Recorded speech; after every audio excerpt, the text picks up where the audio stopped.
শুভ শারদিয়া। আজ শুভ সপ্তমী। আজকে আমরা নবরাত্রির সপ্তম দিনের পুজো করব। যদিও আজকের দিনটা হলো নবরাত্রির অষ্টম দিন, তবুও আজ আমরা নবরাত্রির সপ্তম দিনের পুজো করব, অর্থাৎ আজ আমরা দেবী কালরাত্রির পুজো করব। দেবী কালরাত্রি হলেন মায়ের একটি উগ্ররূপ। এই উগ্ররূপে মা রক্তবীজ শুম্ভ এবং নিশুম্ভ নামে দুই অসুরকে বধ করেছিলেন। অসুরকে বধ করার পরে দেবীর নাম হয়েছিল কালরাত্রি।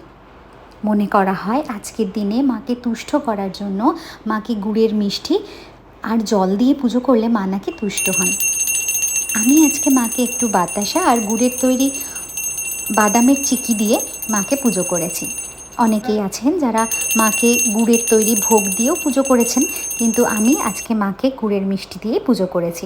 মায়ের পুজো আরতি শেষ করে মায়ের নামে হাবন করে নিয়েছি। আজকে মায়ের হাবনে মায়ের যে মন্ত্রটি ছিল সেটি ছিল ওম দেবী কালরাত্রৈ নমঃ স্বাহা। এই মন্ত্রটি উচ্চারণ করেই আমরা কিন্তু মায়ের আজকে হাবন সমাপ্ত করেছি। এছাড়াও মায়ের যে মন্ত্রটি আমরা পাঠ করতে পারি সেটা হচ্ছে ওং সর্বমঙ্গলা মঙ্গলে শিবে সর্বার্থ সাধিকে শরণ্যে ত্র্যম্বকে গৌরী নারায়ণী নমস্তুতে, অথবা ওম মহাকালিকায় নমঃ স্বাহা। এই মন্ত্রটি পাঠ করেও কিন্তু আমরা মায়ের পুজো শেষ করতে পারি।